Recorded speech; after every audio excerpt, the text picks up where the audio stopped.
वाराणसी के कैंट थाना क्षेत्र के भुवनेश्वर नगर कॉलोनी स्थित एक निजी अस्पताल में रविवार सुबह मरीज की हालत बिगड़ने पर परिजनों ने हंगामा किया। सूचना पर कैंट थाना प्रभारी शिवाकांत मिश्रा, फुलवरिया चौकी प्रभारी दीक्षा पांडे और अर्दली बाजार चौकी प्रभारी उमाशंकर सिंह में फोर्स के साथ मौके पर पहुंचे और परिजनों से वार्ता कर स्थिति का मामला का शांत कराया। टकटकपुर निवासी मरीज के परिजन ने आरोप लगाया कि अस्पताल में कई दिनों से भर्ती मरीज की तबीयत सुबह अचानक बिगड़ गई, लेकिन डॉक्टर मौजूद नहीं थे। परिजनों का कहना कि प्रबंधन मरीज को ले जाने का दबाव बना रहा था। फिलहाल अस्पताल का प्रबंधन मरीज को अन्य हायर सेंटर में शिफ्ट कराने का परिजनों से कर रहा है बातचीत।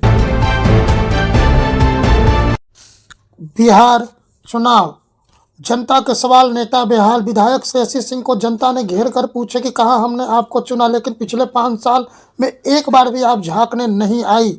नेता का बेटा विदेश में पढ़ता है, हमारे बच्चे सरकारी स्कूल में पढ़ते हैं, जो कि बदहाल है। व्यक्ति जो बात कह रहा है वह 100% सही है। थमा बिहार चुनाव का प्रचार प्रसार। 11 नवंबर को लोग डालेंगे वोट। बिहार चुनाव के बीच स्ट्रांग रूम में संदिग्ध के घुसने का सामने आया वीडियो वायरल। विपक्ष ने चुनाव आयोग पर मांगी सफाई और वोट चोरी पर साधा निशाना। जनशक्ति के संस्थापक अपनी सिक्योरिटी बढ़ाने पर दिया बड़ा बयान। कहा कि मेरे जान को है खतरा, ये लोग मुझे मरवा भी सकते हैं। कांग्रेस नेता कन्हैया कुमार ने दिया बीजेपी पर साधा निशान। कहा कि बिहार में एनडीए की सरकार बेकार और बीमार, दोनों दिशाओं में चल रहे हैं दोनों इंजन। वोट चोरी पर राहुल गांधी का बयान। कहा अभी तो हमने बहुत कुछ बतलाया, हमारे पास अभी बहुत कुछ सबूत है। पीएम मोदी और ज्ञानेश पर साधा निशाना। हरियाणा में वोट चोरी पर बैठक। हाल में ही राहुल गांधी ने दिया था बयान कि हरियाणा में चुनाव में धांधली का हुआ है खुलासा।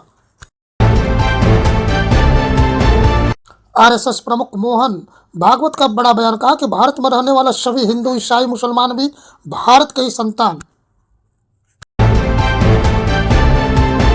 संसद के शीतकालीन पर विपक्ष ने सरकार को घेरा। कहा कि संसद से देरी का कारण पूछा गया और कहा कि सरकार के पास क्या चर्चा के लिए कोई भी मुद्दा नहीं बचा है। गुजरात एटीएस को मिला बड़ा सफलता। आईएसआई के 3 आतंकियों को दबोचा। आतंकवादी कर रहे थे आतंकी की देश में साजिश। टीटीपी पाक आर्मी का बड़ा झटका। खैबर पख्तून के चौकियों पर किया हमला और पाकिस्तान के जवानों को खदेड़ा और जमाया कब्जा।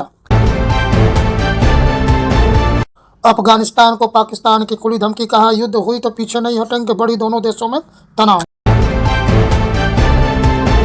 विफ ने बढ़ाई ट्रंप की टेंशन। बढ़ती कीमतों पर लगाया बैन। हेराफेरी का भी लगा आरोप।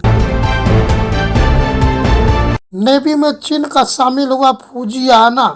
भारत के लिए हो सकती है खड़ी चुनौतियां। लेबनान संसद स्पीकर वेरी का बड़ा बयान। कहा कि इजराइल के साथ संबंध स्थापित करना नकारात्मक, असंभव। इजराइल ने लेबनान पर लगातार एयर स्ट्राइक कर रहा। चीनी मिलों को केंद्र से बड़ी राहत। बोला कि टैक्स खत्म होने से राहत। 15 लाख टन चीनी आयात निर्यात करने की दी अनुमति।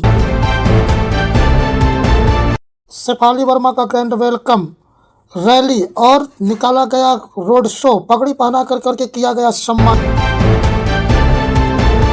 विजय देवरकोंडा पर उमड़ा रश्मि का प्रेम। बोली किसी हद तक मैं जाने को तैयार हूँ। दोनों जल्द ही शादी के बंधन में बंधने वाले हैं कपल।